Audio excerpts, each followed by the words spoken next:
After 3 weeks of unanswered phone calls, I decided to quietly visit my daughter. But when I arrived, I noticed something moving under my grandson's bed. When the police lifted the bed, they found something that shocked the entire community. The truth left me pale. I'm glad to have you here. Follow my story until the end and comment the city you're watching from, so I can see how far my story has reached. My name is Frank, and at 65 years old, I thought I knew my daughter well enough to sense when something was terribly wrong. But nothing could have prepared me for what I discovered that Thursday afternoon when I decided to drive the 43 miles to Chloe's house unannounced. 3 weeks, that's how long it had been since Chloe last answered one of my calls. 3 weeks of going straight to voicemail, of text messages that went unanswered, of a growing knot in my stomach that told me something wasn't right. My daughter had always been independent, sometimes to a fault. But this silence felt different. It felt desperate. I'd raised Chloe on my own after her mother passed when she was 12. We'd been through everything together: her teenage rebellion, her first heartbreak, the struggles of single motherhood when Tommy came along 8 years ago. She'd never shut me out like this before. The drive to her neighborhood gave me time to think, time to worry. I kept telling myself that maybe she was just busy with work, or perhaps Tommy was going through a difficult phase at school. But deep down, I knew this wasn't about being busy. This was about fear. When I pulled into her driveway, the first thing I noticed was how overgrown the front yard had become. Chloe took pride in her small garden. She'd inherited that from her mother. Seeing the weeds choking her rose bushes sent another wave of concern through me. I knocked on the front door and waited. No answer. I knocked again, harder this time. "Chloe, it's Dad. I know you're in there." Finally, I heard footsteps. The door opened just a crack, secured by the chain lock. Through the narrow gap, I could see part of Chloe's face. What I saw made my heart sink. She looked thin, thinner than I'd ever seen her. Dark circles shadowed her eyes, and there was something in her expression I'd never seen before, a kind of hunted look, like a deer caught in headlights. "Dad, what are you doing here?" Her voice was barely above a whisper. "What do you think I'm doing here? You haven't returned my calls in 3 weeks." I was worried sick. She glanced over her shoulder quickly, then back at me. "I'm sorry. I've just been really busy with work, and Tommy's been. He's been having some issues at school." "Then let me in. Let me help." Now's not a good time. I'd spent enough years reading people to know when someone was lying to me. My daughter was terrified, and she was lying badly. "Chloe, open this door right now." Something in my tone must have convinced her, because she reluctantly unlatched the chain. The moment I stepped inside, I knew something was seriously wrong. The house felt different. The warm, lived-in feeling that had always characterized Chloe's home was gone, replaced by an oppressive tension that seemed to hang in the air like fog. The living room was too clean, almost sterile, as if someone had scrubbed away all traces of normal family life. "Where's Tommy?" I asked. "In his room. He's not feeling well today." I studied my daughter's face. She couldn't meet my eyes, and her hands were trembling slightly. This wasn't the confident, capable woman I'd raised. This was someone who was scared out of her mind. "I want to see him." "Dad, please, he's sleeping," and I was already walking down the hallway toward Tommy's room. Behind me, I could hear Chloe's footsteps, quick and nervous. I knocked gently on Tommy's door. "Hey, buddy, it's Grandpa." "Come in," came a small voice from inside. When I opened the door, my heart broke a little. Tommy was sitting on his bed, still in his pajamas, even though it was past 3 in the afternoon. My grandson had always been a bright, talkative kid, the kind of 8-year-old who could chatter your ear off about dinosaurs or video games or whatever had captured his interest that week. But this wasn't that child. This Tommy looked smaller somehow, withdrawn. His eyes, which used to light up when he saw me, seemed dull and cautious. "Hey there, buddy," I said, settling onto the edge of his bed. "How are you feeling?" He shrugged. "Okay, I guess." That's when I noticed something odd. There was movement under his bed, a subtle shifting, like something was alive down there. Tommy's eyes darted toward the floor, then quickly back to me. "Tommy, what's under your bed?" Before he could answer, Chloe appeared in the doorway. "Dad, we should let Tommy rest." But I was already kneeling down, trying to peer under the bed. Whatever was down there seemed to sense my presence, because the movement became more pronounced. "Don't!" Chloe's voice was sharp. Panicked, she rushed forward and grabbed my arm. "Please, Dad, just leave it alone." I looked at her face and saw something that chilled me to the bone. She wasn't just scared, she was terrified. And that terror seemed to revolve around whatever Tommy was hiding under his bed. Tommy was watching this exchange with the kind of careful attention that children develop when they're living in an unstable environment. He was reading the adults in the room, trying to gauge danger levels, trying to figure out what was safe to say or do. "Honey," I said gently to Chloe, What's going on here? And don't tell me nothing because I can see that something is very wrong. She looked at Tommy, then at me, and I could see her internal struggle playing out across her face. Part of her wanted to tell me everything, but something was holding her back. Something that had her paralyzed with fear. The silence stretched between us, broken only by the soft sounds coming from under Tommy's bed. Whatever was down there was definitely alive, and from Tommy's protective stance, it was something he cared about deeply.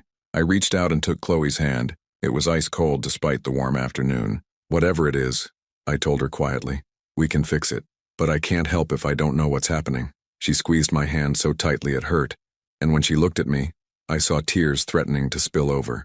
You don't understand, Dad. Some things can't be fixed. Some things just have to be endured. The resignation in her voice scared me more than anything else. This wasn't my daughter talking. This was someone who had given up hope. The next morning, I couldn't shake the image of Tommy's frightened eyes, or the way Chloe had practically begged me to leave whatever was under that bed alone. I'd spent a sleepless night trying to make sense of what I'd witnessed, and by dawn I'd made a decision. I was going back. This time, I brought reinforcements. A box of Tommy's favorite chocolate chip cookies from the bakery downtown, and enough determination to get to the bottom of whatever was happening in my daughter's house. When Chloe answered the door, she looked even worse than the day before. Her hair was unwashed, and she was wearing the same clothes from yesterday. But what struck me most was how she kept glancing over her shoulder, as if she expected someone to appear at any moment. Dad, you can't keep showing up like this. Yes, I can. I'm your father, and I'm worried about you, about both of you. She let me in reluctantly, and I noticed she immediately locked the door behind me, not just the regular lock, but the deadbolt and the chain as well. When I raised an eyebrow at this, she just shrugged. You can never be too careful these days. Tommy was in the living room this time, sitting on the couch with a coloring book, but he wasn't coloring. He was just staring at the pages, his crayons untouched beside him. When he saw me, he managed a small smile. Hi, Grandpa. Hey there, buddy. I brought you something.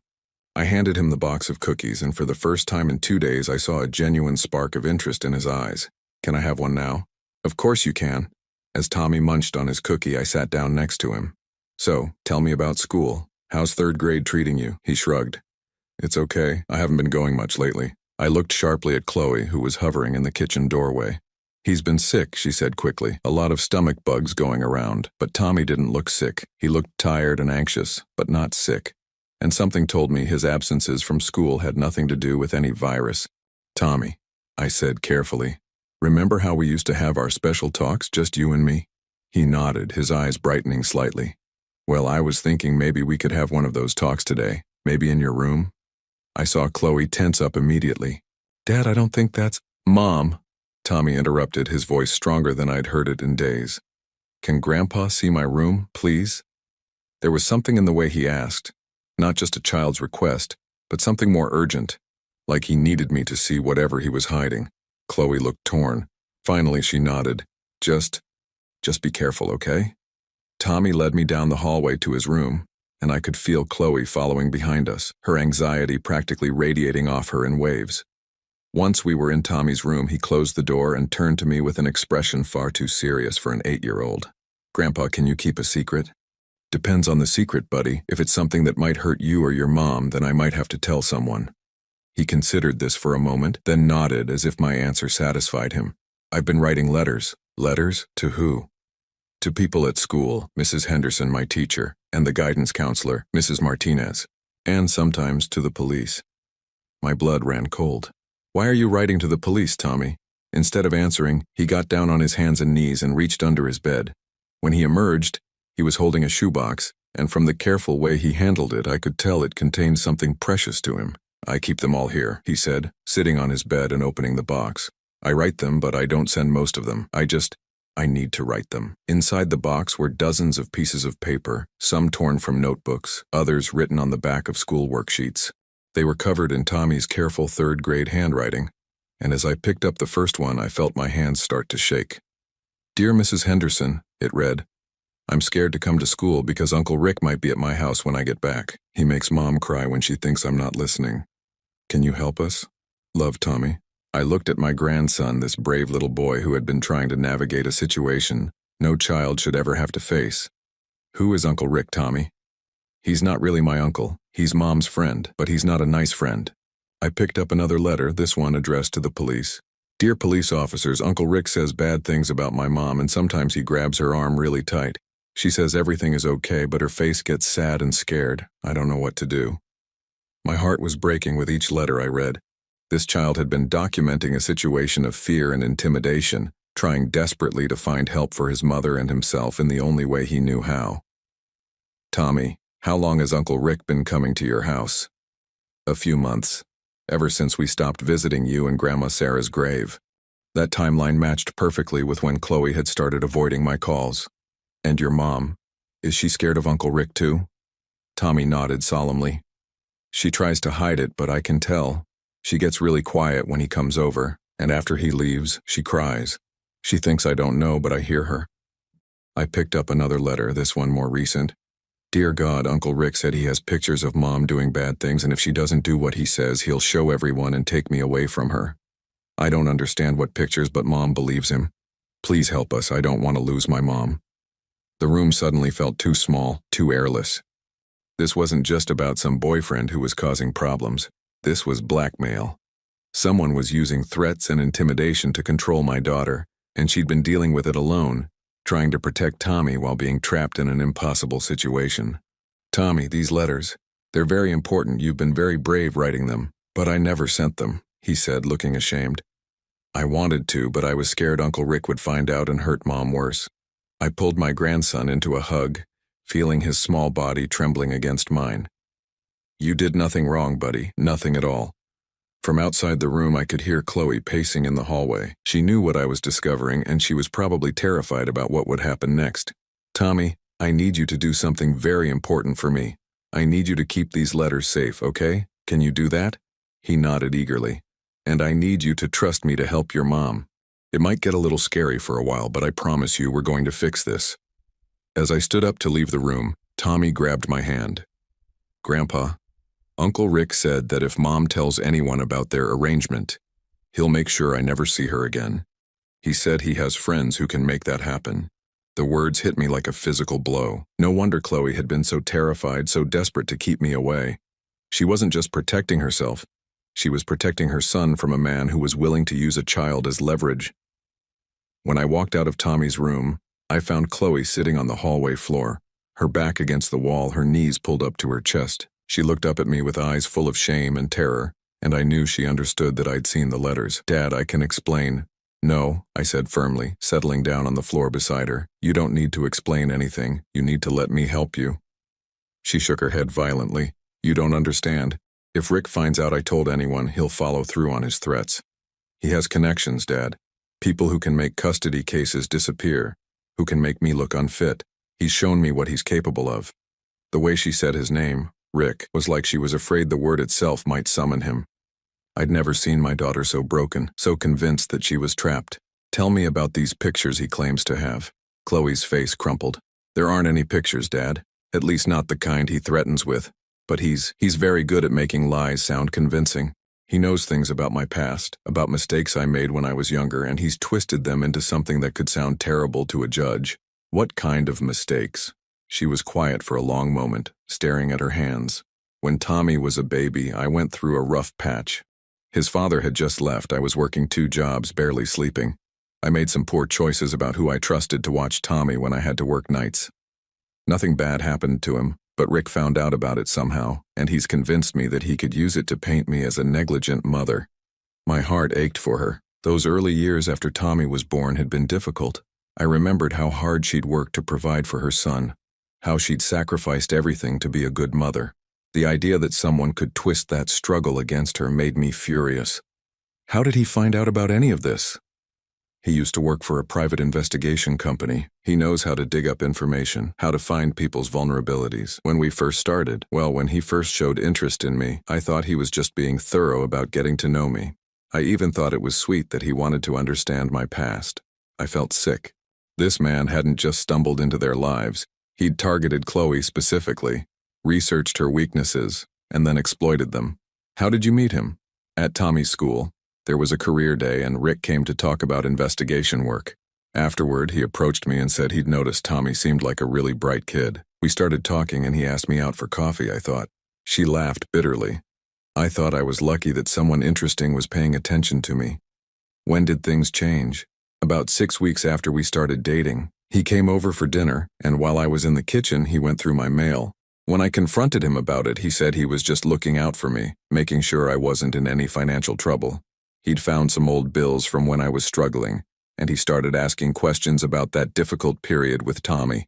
The picture was becoming clearer and more disturbing. Rick had systematically gathered information about Chloe's vulnerabilities and then used that knowledge to establish control over her. At first, it felt like he was just being protective. He'd offer to help with things, give advice about Tommy's school, suggest ways to improve our situation.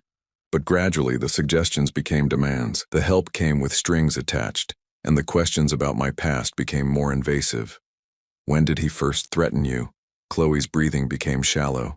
About 3 months ago, I'd started to feel uncomfortable with how controlling he was becoming, and I tried to break things off. That's when he told me about all the information he'd gathered. He laid it all out like a case file. Every mistake I'd ever made, every moment of struggle, all twisted to make me look like an unfit mother. But these weren't real threats, Chloe. Any judge would see through, would they? She looked at me with desperate eyes. I'm a single mother who's worked multiple jobs, who's made mistakes, who's struggled financially. Rick knows exactly how to present information to make it look damning, and he has friends in the legal system, Dad, people who owe him favors from his investigation days. I was beginning to understand the sophisticated nature of Rick's manipulation. This wasn't just emotional abuse, it was psychological warfare conducted by someone who knew exactly how the system worked and how to exploit it. He made me realize how precarious my situation really is. One phone call from him to Child Protective Services, one carefully worded complaint to the school about my parenting, and I could lose everything. Tommy could end up in foster care while I fight to prove my innocence. The fear in her voice was heartbreaking because it wasn't irrational. It was based on a very real understanding of how easily someone's life could be destroyed by false accusations. So I agreed to his terms. I stopped seeing friends, stopped talking to family, made myself completely dependent on his approval, because the alternative, losing Tommy, was unthinkable. What exactly are his terms? Chloe wrapped her arms tighter around herself. Complete availability. I have to be ready to see him whenever he wants. Cancel plans if he objects to them. Ask permission before making decisions about Tommy's care or education. And I have to pretend to be grateful for his protection and guidance.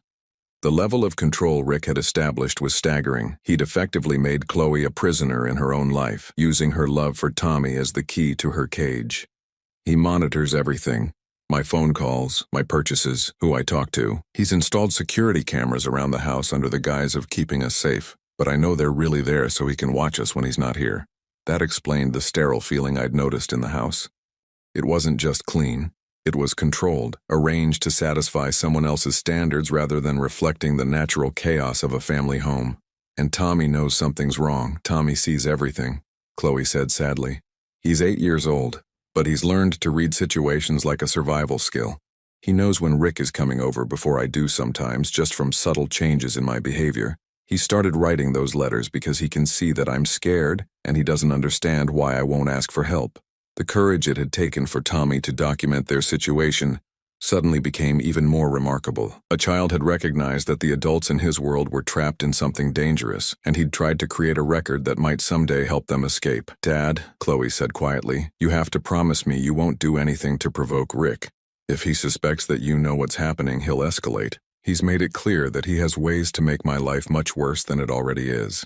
But as I looked at my daughter, this strong, capable woman who'd been reduced to cowering in her own hallway, I knew I couldn't make that promise. Some situations couldn't be endured indefinitely. Some cages had to be opened regardless of how frightening the world outside might seem. Honey, I said gently, how often does Rick come by the house? She glanced at her phone nervously. He usually stops by on Thursdays around dinner time to check on us and make sure we're following his guidelines. I felt a chill run down my spine. It was Thursday, and it was almost 5 o'clock. At 5:30 exactly, we heard the sound of a car pulling into the driveway. Chloe's transformation was immediate and terrifying to watch. The broken, frightened woman I'd been talking to disappeared, replaced by someone who was performing the role of a grateful, compliant girlfriend. Dad, please, she whispered urgently, let me handle this. Don't say anything that might make him suspicious. Through the window, I watched a man in his early 40s get out of a silver sedan. Rick was average height, unremarkable in most ways, except for his eyes. Even from a distance, I could see the calculating way he surveyed the house, the yard, the street, like someone conducting surveillance. When Chloe opened the door, her voice was artificially bright. "Rick, I wasn't expecting you today. Weren't you?" His tone was pleasant, but there was something underneath it that made my skin crawl. "I specifically told you I'd be stopping by Thursday evening to discuss Tommy's school situation." "Of course, I'm sorry. I've just been a bit scattered lately." Rick stepped into the house and immediately noticed me sitting on the couch. His expression didn't change, but I felt his attention sharpen like a predator spotting potential prey. "And who's this?" "This is my father, Frank. Dad, this is Rick, my friend." Rick extended his hand to me with a smile that never reached his eyes. His handshake was firm, lasting just a moment too long, a subtle assertion of dominance. "Frank, it's so good to finally meet you. Chloe's told me so much about you." I doubted that was true, considering Chloe had been avoiding all contact with me for months, but I played along. "All good things, I hope." "Oh, absolutely. She mentioned you're retired military." I hadn't told Chloe to share that information with him, which meant he'd either pressured her for details about me or had researched me independently. Either possibility was concerning. Army, 22 years. Impressive. I have a lot of respect for veterans. In my line of work, I've had the pleasure of working with many former military personnel. The way he emphasized my line of work felt deliberate, like he wanted me to ask about it. When I didn't take the bait, he continued anyway. "I run a private investigation and security consulting firm. Corporate work mostly, but sometimes domestic situations that require discretion." Tommy had wandered into the living room during this exchange, and I watched Rick's demeanor shift as he noticed the boy. His smile became warmer, more genuine looking, but there was something predatory about the way he studied my grandson. "Tommy, how's my favorite little man doing?" "Fine," Tommy replied quietly, staying close to his mother's side. "Just fine? Come on, you can do better than that. Tell Uncle Rick what you've been up to this week." The title, Uncle Rick, made my stomach turn, especially knowing what Tommy had written in his letters about this man.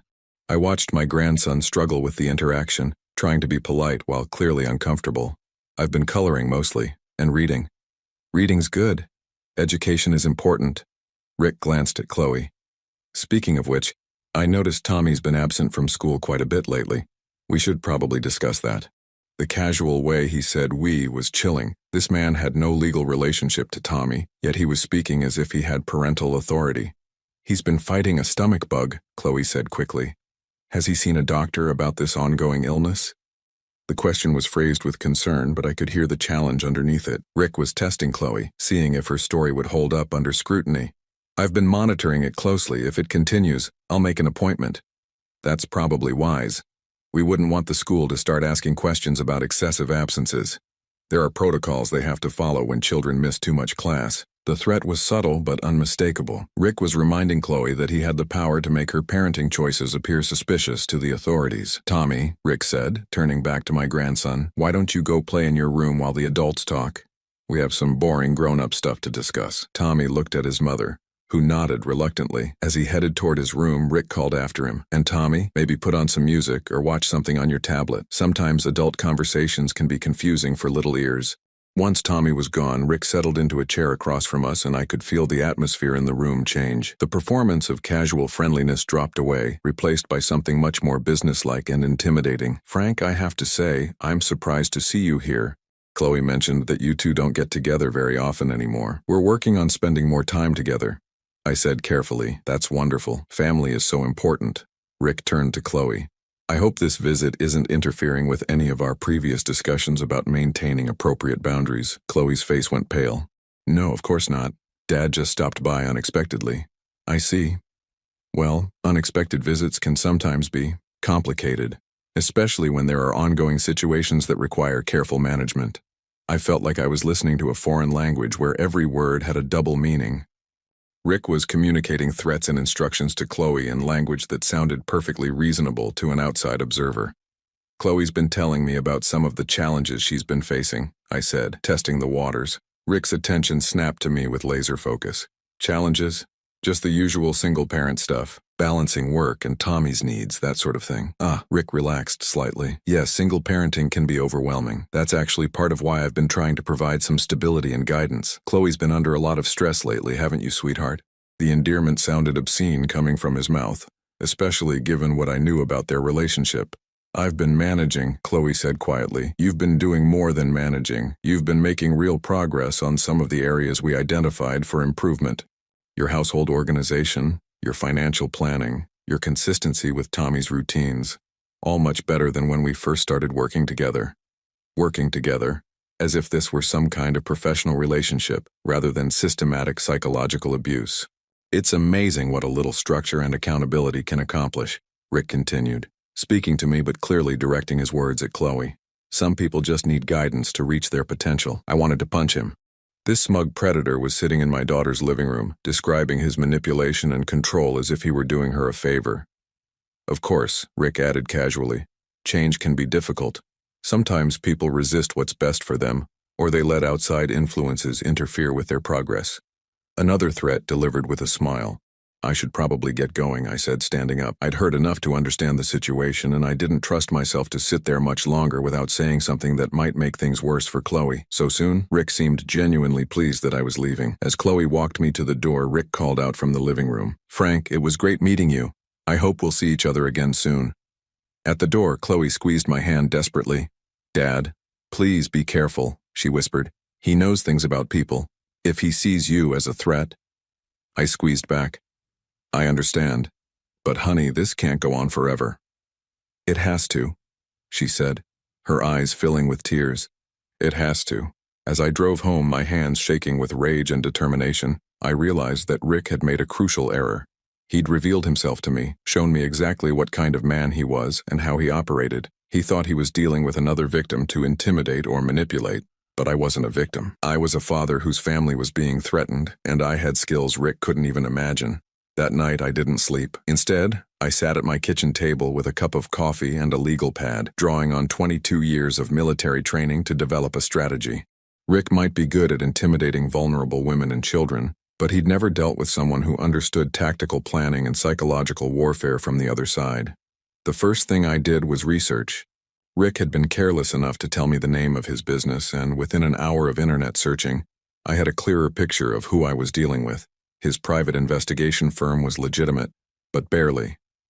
Most of his online reviews were either glowing testimonials that read like they'd been written by the same person, or scathing accounts from clients who felt they'd been overcharged and underserved. More troubling were the gaps in his professional history. Rick claimed to have 15 years of experience, but I could only verify about 8 years of actual business operation. The missing years coincided with a period when someone matching his description had been involved in several harassment complaints that were ultimately dropped, probably because the complainants had been intimidated into silence. By morning, I had a plan. But first, I needed to understand exactly what evidence Rick claimed to have against Chloe. I called her at 9 a.m., knowing Rick would likely be monitoring her phone calls. Dad, is everything okay? Her voice was strained. I was hoping we could have lunch today, just the two of us. There are some things I wanted to discuss about Tommy's summer plans. There was a long pause. I could almost hear her calculating whether this request would be acceptable to Rick. I think that would be okay. Where did you want to meet? That little diner on Maple Street, the one with the outdoor seating. I chose the location deliberately. Public enough to be safe, but with outdoor seating that would make electronic surveillance difficult. When Chloe arrived at noon, she looked like she hadn't slept either. She kept glancing around nervously, as if she expected Rick to materialize at any moment. Dad, we can't stay long. Rick expects me back by 1:30 for a conference call he's arranged with Tommy's teacher. A conference call about what? About Tommy's absences and his behavioral changes at home. Rick thinks the school needs to be aware of the situation so they can provide appropriate support. I felt sick. Rick was systematically building a case that Chloe was an unstable parent who couldn't manage her child's needs without his intervention. Honey, I need you to tell me exactly what Rick claims to have on you. Not the vague threats, the specific allegations. Chloe's hands trembled as she reached for her coffee. He has documentation of the period when Tommy was 18 months old and I was working nights at the restaurant. I sometimes had to leave Tommy with neighbors or less reliable babysitters when my regular childcare fell through. That's not criminal, Chloe. That's a mother doing whatever it took to provide for her child. But Rick has statements from some of those babysitters claiming I left Tommy in unsafe situations. He says one of them is willing to testify that I frequently left Tommy crying for hours, that I seemed overwhelmed and possibly under the influence when I picked him up. My jaw clenched. These babysitters, do you remember them saying anything like this at the time? No, they were all kind to me, understanding about how difficult things were, but Rick found them somehow. and he says people's memories can be influenced by the right questions and the right incentives. Rick had either coerced these women into making false statements or had fabricated the statements entirely. Either way, he'd constructed a narrative that could be devastating in a custody proceeding. What else? Financial records showing I was behind on rent and utilities during that period. Pictures of the apartment I was living in then. It was small and not in the best neighborhood. Medical records showing I sought treatment for exhaustion and depression. None of that proves you were an unfit mother. Individually, no. But Rick says that when you present it all together, along with character testimony from people who will say I seemed unstable during that period, it creates a compelling case that I've always struggled with parenting responsibilities. The sophistication of Rick's manipulation was breathtaking and terrifying. He'd taken the normal struggles of a young single mother and weaponized them into a narrative of incompetence and neglect. Chloe, has Rick ever physically hurt you or Tommy? No, never. He's too smart for that. Everything he does is psychological, emotional. He's never even raised his voice to me. He just applies pressure, makes it clear what the consequences will be if I don't comply with his expectations. What about the security cameras he installed? They're everywhere. Living room, kitchen, Tommy's room, my bedroom. He says they're for our protection, but I know he reviews the footage. He'll make comments about conversations I've had or things I've done when he wasn't there. The violation of privacy was staggering. But I knew Rick had probably positioned the surveillance as a reasonable security measure that a concerned boyfriend might suggest. Has he ever made recordings of your conversations? I don't know for sure, but I assume so. He seems to know about every phone call I make, every conversation I have with Tommy. Sometimes he'll reference things I never told him about. I pulled out a small device I'd purchased that morning, a basic signal detector that could identify hidden recording equipment. Chloe, I need you to keep this with you. If it beeps or lights up when you're talking to Rick, you'll know he's recording. She stared at the device like it was a snake. Dad, if he finds this, he'll know you're helping me plan something. Then don't let him find it. We sat in silence for a moment, both understanding that we were moving into dangerous territory. Rick had spent months establishing total control over Chloe's life, and any attempt to undermine that control would provoke retaliation. There's something else, Chloe said quietly. Rick has been talking about making our relationship more permanent. He suggested that Tommy would benefit from having a stable father figure, and that my financial situation would be much more secure if I had a husband. The implications hit me like a punch to the gut. Marriage would give Rick legal standing in Tommy's life and would make it even harder for Chloe to escape his control. How have you responded to these suggestions? I've been stalling, saying I want to take things slowly for Tommy's sake, but Rick is getting impatient. He's made it clear that he views our current arrangement as temporary. Either we move forward with his plans or he'll have to reconsider his investment in our relationship. Another threat wrapped in reasonable language. Rick was forcing Chloe to choose between accepting permanent imprisonment through marriage or facing the consequences of his fabricated evidence. Dad, I can see what you're thinking, but you have to understand. There's no way out of this that doesn't destroy Tommy's life. Even if we could prove Rick is lying, the process would put Tommy through hell. He'd be questioned by social workers, possibly removed from my care temporarily, subjected to psychological evaluations. And Rick has made it clear he has enough connections to make that process as traumatic as possible. I reached across the table and took her hand. Honey, what kind of life is Tommy going to have if this continues? You think Rick's control is going to get less intrusive over time?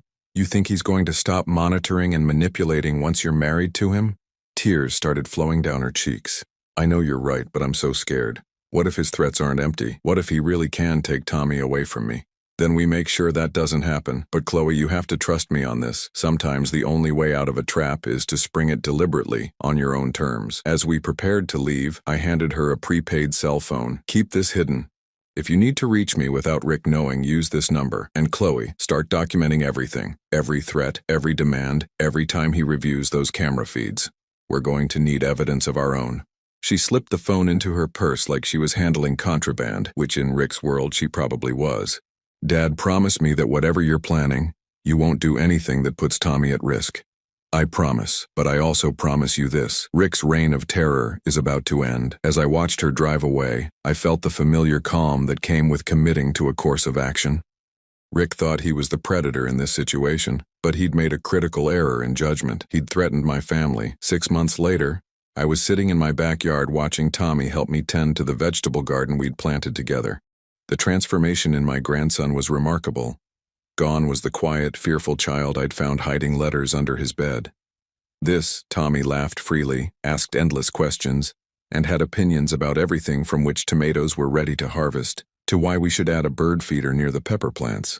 "Grandpa, look," Tommy called out, holding up a perfect red tomato. "This one's ready." "Good eye, buddy, that'll taste great in tonight's salad." It had taken 3 carefully orchestrated weeks to free my family from Rick's control, and the key had been understanding that men like Rick were fundamentally cowards who relied on fear and intimidation because they couldn't handle direct confrontation. The first step had been gathering real evidence. Using contacts from my military days, I'd hired a legitimate private investigator, someone who specialized in exposing fraudulent investigators. Within a week, we'd uncovered Rick's pattern of targeting vulnerable women, his history of harassment complaints, and most importantly, evidence that several of his witness statements against Chloe had been fabricated.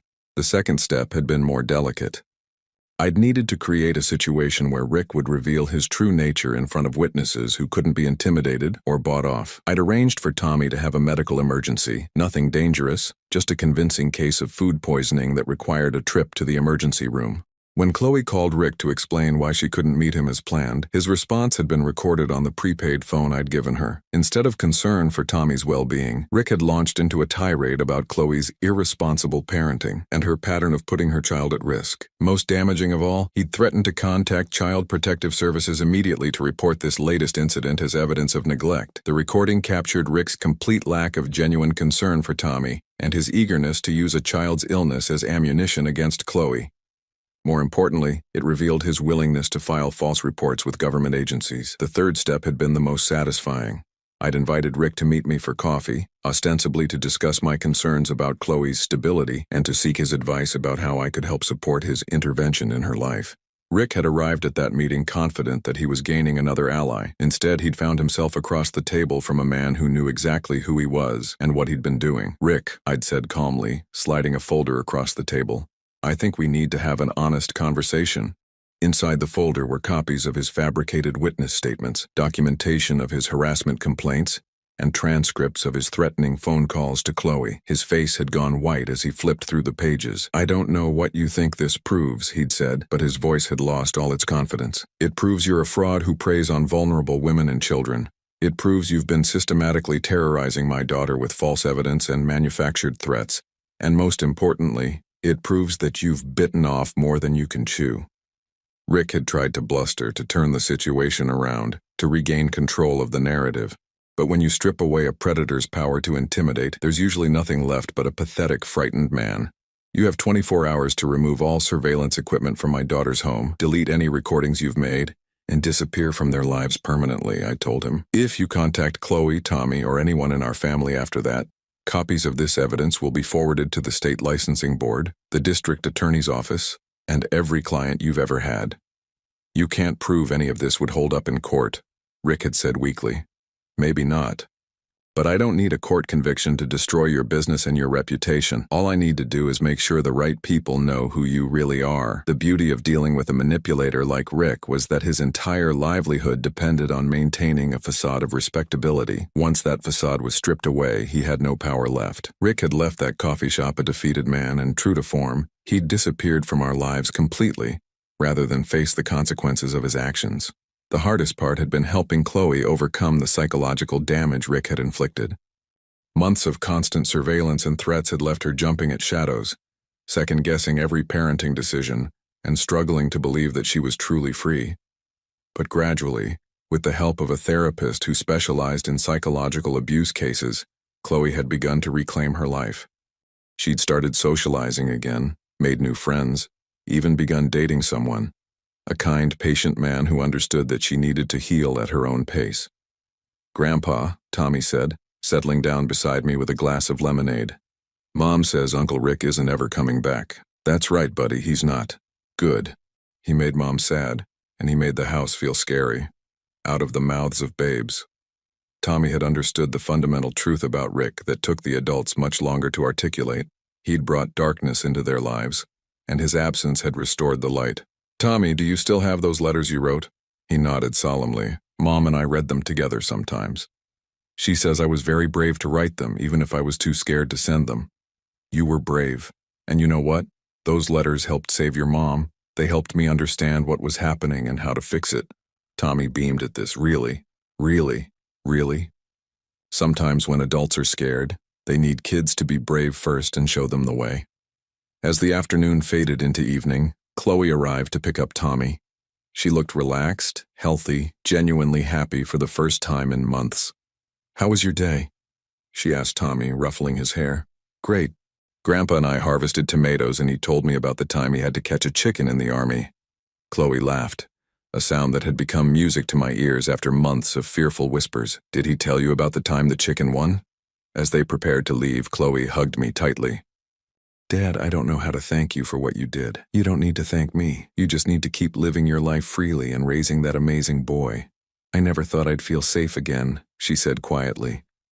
"Rick made me believe that danger was everywhere, that anyone who offered to help had ulterior motives, that I couldn't trust my own judgment about people. That's what predators do. They make you afraid of everyone except them, so you become completely dependent on their protection. But you showed me that real protection doesn't come with strings attached. Real help doesn't require you to give up your dignity or your autonomy." As I watched them drive away, Tommy waving enthusiastically from the passenger seat, I reflected on the lessons this experience had taught us all. Evil often comes disguised as help. The people who want to control us will convince us they're the only ones who can protect us. And sometimes the bravest thing we can do is trust the people who love us enough to fight for our freedom, even when we're too scared to fight for it ourselves. Rick had tried to isolate my family to make them believe they were alone and helpless. But family isn't just about blood. It's about the people who will stand beside you when the world feels dangerous, who will fight for you when you can't fight for yourself, and who will help you rebuild when the threat has passed. Tommy's letters, hidden under his bed for months, had become the key to our liberation. In trying to find help for his mother, he'd created the evidence we needed to expose Rick's lies and manipulation. Sometimes salvation comes from the most unexpected places. Sometimes the smallest voices carry the most important messages. And sometimes the weight of fear can only be lifted by the strength of love and the courage to act when action seems impossible. My family was safe. My grandson was thriving. My daughter was free. And in my backyard, the tomatoes we'd planted together were growing strong and sweet under the summer sun.